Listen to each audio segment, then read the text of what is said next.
ನಿನ್ನೆ ಮ್ಯಾಚಲ್ಲಿ RCBನವರು ಸೋತಿದ್ದಾರೆ ಅನ್ನೋಕ್ಕಿಂತ ಗೆಲ್ಲೋದಕ್ಕಾಗಿಲ್ಲ ಅಂತ ಹೇಳ್ಬೋದು. ಯಾಕೆಂದರೆ ನಿನ್ನೆ ಮ್ಯಾಚ್ ಶುರುವಾದಾಗಿಂದ ಫಿಲ್ ಸಾಲ್ಟ್ ಬಿಟ್ಟರೆ ಬೇರೆ ಯಾವ ಬ್ಯಾಟ್ಸ್ಮನ್ಗಳು ಅಂತ ಅದ್ಭುತವಾದ ಪರ್ಫಾರ್ಮೆನ್ಸ್ ಏನು ಕೊಟ್ಟಿಲ್ಲ. ಅಂದರೆ ಇದರ ಅರ್ಥ ಏನಪ್ಪ ಅಂದರೆ RCBನವರು ಆಡಿಲ್ಲ ಅಂತಲ್ಲ, ಆಡುವಂಥ ಪೂರ್ತಿ ಪ್ರಯತ್ನ ಮಾಡಿದ್ದಾರೆ. ಯಾವ ಬ್ಯಾಟ್ಸ್ಮನ್ಗಳಿಗೂ ಕೂಡ ಸ್ಕ್ರೀಸ್ನಲ್ಲಿ ನಿಲ್ಲೋದಕ್ಕಾಗಿಲ್ಲ. ಇನ್ನೊಂದು ಕಡೆ ಏನಪ್ಪ ಅಂದರೆ ಈಗ ಸದ್ಯಕ್ಕೆ RCB ಟೀಮ್ ಮೇಲೆ ಉಳಿದಿರುವಂಥ ಎಲ್ಲ ಟೀಮ್ನವರು ಒಂಥರ ವಕ್ರ ದೃಷ್ಟಿ ಬಿದ್ದಿದ್ದಾರೆ. ಅಂದರೆ RCBನವರು ಪ್ರತಿಯೊಂದು ಮ್ಯಾಚ್ನಲ್ಲಿ ಗೆದ್ದೇ ಗೆಲ್ತಾರೆ ಅನ್ನುವಂತಹ ಒಂದು ಹವ ಕ್ರಿಯೇಟ್ ಮಾಡಿಬಿಟ್ಟಿದ್ದಾರೆ.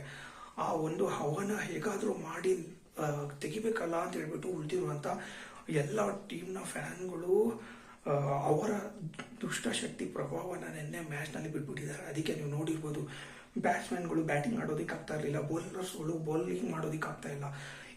ಇಷ್ಟೊಂದು ಪ್ರೆಷರ್ ಇದ್ರೂ ಕೂಡ ನಿನ್ನೆ ಮ್ಯಾಚಲ್ಲಿ ಫಿಲ್ ಸಾಲ್ಟ್ 63 ರನ್ ಹೊಡೆದಿದ್ದ. ಇನ್ನೊಂದು ಕಡೆ ಭುವನೇಶ್ವರ್ ಕುಮಾರ್ 3 ವಿಕೆಟ್ ತಗೊಂಡಿದ್ದ. ಕರೆಕ್ಟಾ? ಇದ್ರ ಜೊತೆಗೆ RCB ಟೀಮ್ನಲ್ಲಿರುವಂಥ ಬ್ಯಾಲೆನ್ಸ್ ಯಾವ ಥರ ಮಾಡಬೇಕು ಅನ್ನುವಂಥ ಒಂದು ಸೀಕ್ರೆಟ್ ಡಿಕೋಡ್ ಆಗಿದೆ ನಿನ್ನೆ ಮ್ಯಾಚಲ್ಲಿ. ಕರೆಕ್ಟಾ? ಯಾವ ಬ್ಯಾಟ್ಸ್ಮನ್ಗಳು ಯಾವ ಸ್ಪಾಟಲ್ಲಿ ಸೆಟ್ ಆಗ್ತಾರೆ, ಡೆತ್ ಓವರ್ಸ್ನಲ್ಲಿ ನಮಗೊಬ್ಬ ಬೌಲರ್ ಕೂಡ ಬೇಕು ಅನ್ನುವಂಥದ್ದು ನಿನ್ನೆ ಟೀಮ್ನಲ್ಲಿರುವಂಥ ಮ್ಯಾನೇಜ್ಮೆಂಟ್ಗಳಿಗೆ ಗೊತ್ತಾಗಿದೆ. ಕರೆಕ್ಟಾ? ಈ ಮ್ಯಾಚಲ್ಲಿ ಸೋತರೂ ಕೂಡ ನಾವು ಮುಂದೆ ಬರುವಂಥ ಮ್ಯಾಚ್ಗಳಲ್ಲಿ ತುಂಬ ಒಳ್ಳೆ ಪ್ಲಾನಿಂಗ್ ಮಾಡಿ ನಾವು ಇನ್ನೂ ತುಂಬ ಸುಲಭವಾಗಿ ಗೆಲ್ಬೋದು. ಅಂದರೆ ಪ್ರತಿಯೊಬ್ಬ ಪ್ಲೇಯರ್ಗಳ ಪೊಟೆನ್ಷಿಯಲಿಟಿ ಏನು ಅನ್ನೋದು ನಿನ್ನೆ ಮ್ಯಾಚಲ್ಲಿ ಕ್ಲಿಯರ್ ಆಗಿ ಗೊತ್ತಾಗ್ಬಿಟ್ಟಿದೆ. ಕರೆಕ್ಟಾ? ಈಗ ಮುಂದೆ ಬರುವಂಥ ಗುಜರಾತ್ ಮ್ಯಾಚಲ್ಲಿ RCBನವರು ಕರೆಕ್ಟಾಗಿ ಪ್ಲಾನ್ ಮಾಡಿ ನಾವು ಆಡ್ಬೋದು. RCBನಲ್ಲಿರುವಂಥ ಪ್ರತಿಯೊಬ್ಬ ಪ್ಲೇಯರ್ಗಳು ಕರೆಕ್ಟಾಗಿ ಸೆಟ್ ಆಗಿಬಿಟ್ಟಿದ್ದಾರೆ. ಅಂದರೆ ಈಗ ಮುಂದೆ ಬರುವಂಥ 4-5 ಮ್ಯಾಚ್ಗಳನ್ನು ನಾವು ತುಂಬ ಸುಲಭವಾಗಿ ಗೆಲ್ಬೋದು. ಅದು ಗೇಮ್ ಪ್ಲಾನ್ ಮಾಡಿ ಮುಂದೆ ಗುಜರಾತ್ ಎದುರುಗಡೆ ಆಡ್ತಾರೆ.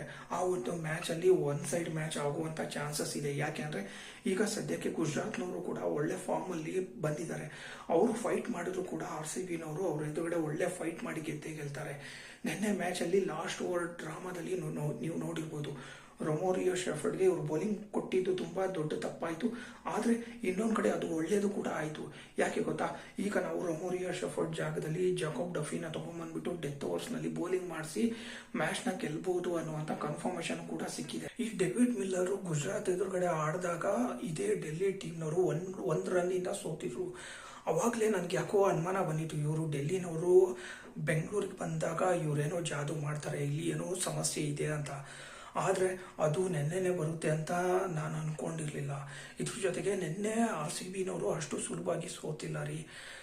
ಚಿನ್ನಸ್ವಾಮಿ ಸ್ಟೇಡಿಯಂನಲ್ಲಿ ಮಳೆ ಬಂದು ಪಿಚ್ಚಲ್ಲಿ ಸ್ವಲ್ಪ ಚೇಂಜ್ ಆಗಿದೆ. ಅಂದರೆ ಬೌಲರ್ಸ್ಗಳಿಗೆ ಅದು ಒಂಥರ ಯೂಸ್ಫುಲ್ ಆಗೋ ಥರ ಇತ್ತು. ಬೌಲರ್ಸ್ಗಳು ಬಾಲ್ ಬಿದ್ದ ಮೇಲೆ ಅದು ಬಾಲ್ ಜಾಸ್ತಿ ಪುಟಿತಾ ಇರಲಿಲ್ಲ. ಇದೇ ಒಂದು ಕಾರಣಕ್ಕೆ RCBನವರು ಒಂದು ಒಳ್ಳೆ ಟೋಟಲ್ ಕೊಡೋದಕ್ಕಾಗಿಲ್ಲ. ಇನ್ನೊಂದು ಏನಪ್ಪ ಅಂದರೆ ಮ್ಯಾಚ್ಗಳು ಆಡಿದಾಗ ಬಾಲ್ಗಳು ತುಂಬ ಹಳೇದಾಗ್ತಾ ಇತ್ತಲ್ವ, ಆಗ ಅದೇ ಬಾಲು ಪುಟಿದ್ಬಿಟ್ಟು ಬ್ಯಾಟ್ಸ್ಮನ್ಗಳಿಗೆ ಸಪೋರ್ಟ್ ಆಗುವಂಥ ಪರಿಸ್ಥಿತಿ ನಿನ್ನೆ ಬಂದಿತ್ತು. ಹಾಗಾಗಿ ಆ ಡೆಲ್ಲಿನವರು ತುಂಬ ಸುಲಭವಾಗಿ ಗೆದ್ದರು. ತುಂಬ ಸುಲಭವಾಗಿ ಅನ್ನೋಕ್ಕಿಂತ ಅವರು ಸಿಕ್ಕಾಪಟ್ಟೆ ಸ್ಟ್ರಗಲ್ ಮಾಡಿ ಗೆದ್ದಿದ್ದಾರೆ ಅಂತ ಹೇಳ್ಬೋದು. ಇನ್ನೊಂದು ಕಡೆ RCBನಲ್ಲಿರುವಂಥ ರೊಮೋರಿಯೋ ಶೆಫರ್ಡ್ ಬೌಲಿಂಗಲ್ಲಿ ಆತ ಅಷ್ಟೊಂದು ಫಾರ್ಮಲ್ಲಿ ಇಲ್ಲ. ನೋಡೋಣ ಇರಿ, ಈ ಮುಂದಿನ ಮ್ಯಾಚ್ಗಳಲ್ಲಿ ರೊಮೋರಿಯೋ ಶೆಫರ್ಡ್ ಬದಲು ಇವರು ಜಾಕೋಬ್ ಡಫಿನ ತಗೊಂತಾರೋ ಅಥವಾ ವೆಂಕಟೇಶ್ ಅಯ್ಯರ್ನ ತಗೊಂತಾರೋ ಅಂತ. ಇನ್ನು ಮುಂದೆ ಬರುವಂಥ ಮ್ಯಾಚ್ಗಳಲ್ಲಿ RCBನವರು ಆಸ್ ಎ ಟೀಮ್ ಪರ್ಫೆಕ್ಟ್ ಆಗಿ ಫಿಟ್ ಆಗಿದ್ದಾರೆ. ಅಂದರೆ ಮುಂದೆ ಬರುವಂಥ ಮ್ಯಾಚ್ಗಳಲ್ಲಿ ಇವರು ಕಂಪ್ಲೀಟ್ ಆಗಿ ಪೂರ್ತಿ ತಯಾರಿ ಮಾಡ್ಕೊಂಬಂದು ಆಡಿ ಹೊರಗಡೆ ಇರೋರು ಅದೆಷ್ಟೇ ಚಾಲೆಂಜ್ ಕೊಟ್ಟರು ಇವರು ಆ ಒಂದು ಚಾಲೆಂಜ್ಗಳನ್ನು ಮೀರಿಸುವಂಥ ಪರ್ಫಾರ್ಮೆನ್ಸ್ ಕೊಟ್ಟು ಗೆದ್ದೇ ಗೆಲ್ತಾರೆ ಅಂತ ನಿನ್ನೆ ಮ್ಯಾಚಲ್ಲಿ ತೋರಿಸ್ಬಿಟ್ಟು ಕೊಟ್ಟಿದ್ದಾರೆ.